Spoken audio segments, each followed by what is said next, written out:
Bonsoir, est-ce que vous pouvez vous présenter s'il vous plaît? Bonsoir, je m'appelle Mathilde Régnier, je suis prof au collège Barbus à Vaux-en-Velin. Et Pierre Delivet, je suis prof au collège Valdo à Vaux-en-Velin également. Est-ce que vous pouvez nous présenter l'événement de ce soir s'il vous plaît? Oui, donc les deux coordinations de profs de Vaux-en-Velin et de Villeurbanne se sont réunies déjà depuis plusieurs semaines. En fait, dès qu'il y a un mouvement qui s'amorce, on se recontacte. Et du coup, on s'est dit qu'on allait renouveler quelque chose qu'on avait fait il y a 3 ans, donc juste avant le Covid, en fait, à la fin, ce qui est devenu la fin du mouvement de, de grève du Covid, contre les retraites en 2019-2020. On a fait cette fête au CCVA qui nous avait été prêtée de la même façon qu'aujourd'hui et dans le but d'alimenter les caisses de grève, éduc et autres. Bonsoir, est-ce que vous pouvez vous présenter s'il vous plaît? Bonsoir, je m'appelle Mathilde Régnier, je suis prof au collège Barbus à Vaux-en-Velin. Et Pierre Delivet, je suis prof au collège Valdo à Vaux-en-Velin également. Est-ce que vous pouvez nous présenter l'événement de ce soir s'il vous plaît? Oui, donc les deux coordinations de profs de Vaux-en-Velin et de Villeurbanne se sont réunies déjà depuis plusieurs semaines. En fait, dès qu'il y a un mouvement qui s'amorce, on se recontacte. Et du coup, on s'est dit qu'on allait renouveler quelque chose qu'on avait fait il y a 3 ans, donc juste avant le Covid, en fait, à la fin, ce qui est devenu la fin du mouvement de grève du Covid, contre les retraites en 2019-2020. On a fait cette fête au CCVA qui nous avait été prêtée de la même façon qu'aujourd'hui et dans le but d'alimenter les caisses de grève, éduc et autres. Donc là ce soir on a vu des intervenants issus de différents secteurs. Vous en avez pensé quoi? Vous avez pensé quoi de leurs interventions? C'était globalement intéressant, plutôt satisfaisant de voir un peu comment les gens s'organisent. Pour être très franc, moi j'étais en train de vendre des sandwichs, donc j'ai pas tout entendu, pour être très honnête, mais j'ai entendu d'une oreille et ça m'avait l'air intéressant. Peut-être que Mathilde t'as plus entendu. Ah non, moi j'étais à la porte pendant les 2 heures, les 2 premières heures. On se répartit bénévolement toutes les tâches qu'il y a à faire sur la soirée. Et comment vous avez sélectionné les intervenants? On voulait qu'il y ait des intervenants de secteurs professionnels différents, mobilisés, etc., qui représentaient un petit peu ce qui se passe dans la société actuellement. Et du coup, on avait tous dans nos connaissances, voire dans le mouvement, de manière militante, on avait tous fait des rencontres. Et du coup, on a sollicité ces gens qui ont été très, très volontaires pour venir. Bonsoir monsieur, est-ce que vous pouvez vous présenter s'il vous plaît? Je m'appelle Sébastien, je suis de la Fédération Mine Énergie de Lyon. Et Vous avez participé à l'interprofessionnel ce soir. Qu'est-ce que vous pensez de ce genre de rassemblement, de réunion? alors aujourd'hui j'ai participé à 2 actions. J'ai participé à la manifestation qui a eu lieu aujourd'hui, qui avait pour départ la manufacture des tabacs direction la place Bellecour. Et donc c'était pour exprimer notre refus sur la réforme des retraites et en même temps pour militer pour le service public de l'énergie. Ce soir, vous nous avez expliqué quelques actions que vous avez menées ces derniers temps, plutôt des actions, on va dire, positives pour les utilisateurs, notamment l'action Les Robins des Bois de l'énergie. Oui, effectivement, nous revendiquons beaucoup nos actions de gratuité envers les usagers particuliers et aussi certaines professions qui sont dans le besoin et qui deviennent maintenant dans une précarité énergétique et sur laquelle nous avons opéré des gratuités et l'opération Robin des Bois. Voilà. Je crois que vous avez coupé aussi l'électricité à une députée. Alors effectivement, nous avons fait une action de sobriété énergétique pour la députée Anne Bruniera. Anne Bruniera, pardon. Voilà, j'avais un petit souci. Donc pour la députée Anne Bruniera. Députée qui avait dit lors de certains communiqués de presse que les repas à 1 euro pour les étudiants ce n'était pas égalitaire et que ce n'était pas démocratique. Voilà.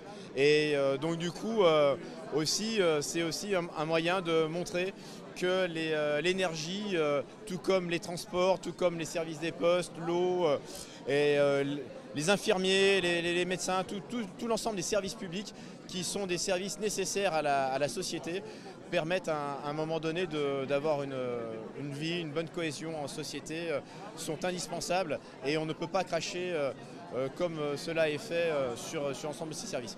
Et nous revendiquons aussi le fait que nous sommes contre cette réforme de passage de 62 à 64 ans. Bonjour, est-ce que vous pouvez vous présenter s'il vous plaît? Oui, bonjour, je suis cheminote chez Fret SNCF. Je suis cadre et je travaille dans les bureaux. Voilà. Là ce soir, vous avez participé à une interprofessionnelle. Vous pouvez nous dire un petit peu ce que vous pensez de ce genre de réunion? Ce genre de réunion, ça fait chaud au cœur parce que dans une société où les médias sont extrêmement polarisés, on va dire, on a vraiment besoin de sentir qu'on n'est pas seul, de sentir qu'on n'est pas fou non plus, de trouver ce qui se passe inadmissible. Et que c'est aussi extrêmement frappant de voir que les problématiques sont exactement les mêmes dans beaucoup de secteurs. C'est-à-dire que des métiers qu'on ne connaît absolument pas, quand ces gens-là nous parlent de leurs difficultés, on n'a pas assez de moyens, on n'arrive pas à recruter, on nous en demande toujours plus et on nous demande de faire notre travail avec de la qualité, mais en même temps on ne nous donne pas les moyens et on a des problématiques de burn-out. Ça se retrouve dans l'éducation, ça se retrouve dans l'hôpital, ça se retrouve dans les industries privées. Et on voit à ce moment-là, on arrive à avoir, comme on dit, the big picture, une image d'ensemble. Et on se dit qu'il y a vraiment quelque chose qui est à l'œuvre, qui nous dépasse totalement. Et autant ça peut sembler décourageant parce que c'est quand même un adversaire redoutable et assez immense et puissant. Mais d'un autre côté, puisqu'on est plusieurs à être touchés dans plusieurs secteurs, ça veut aussi dire qu'on a énormément de force à disposition pour pouvoir renverser la vapeur. Et ça fait plaisir. Bonsoir, est-ce que vous pouvez vous présenter s'il vous plaît?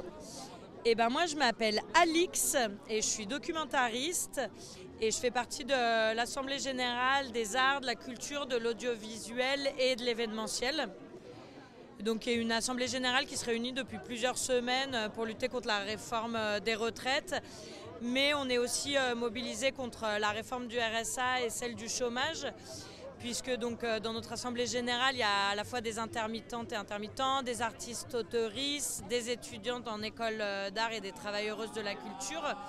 Et que du coup, nos statuts, ils nous confrontent tout particulièrement à ces réformes injustes du gouvernement, parce que nos carrières, elles sont discontinues, donc on est touché par le chômage. Pour les artistes auteuristes, ils sont beaucoup touchés par le RSA. Donc voilà, toute cette machine capitaliste qui nous vient dans la gueule, on se la prend tout particulièrement.